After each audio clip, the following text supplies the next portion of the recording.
आज चाहिँ Canary Wharf London I will play on the other side now.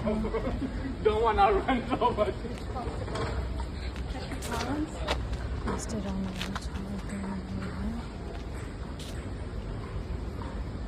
हामी चाहिँ नाइट भ्यू हेर्नु भनेर एकछिन खोजिरहेछौँ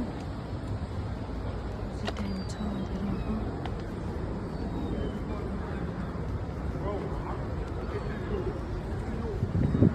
बोटिङ गर्नु पनि मिल्छ अब बोटिङ गऱ्यो भने बोटिङ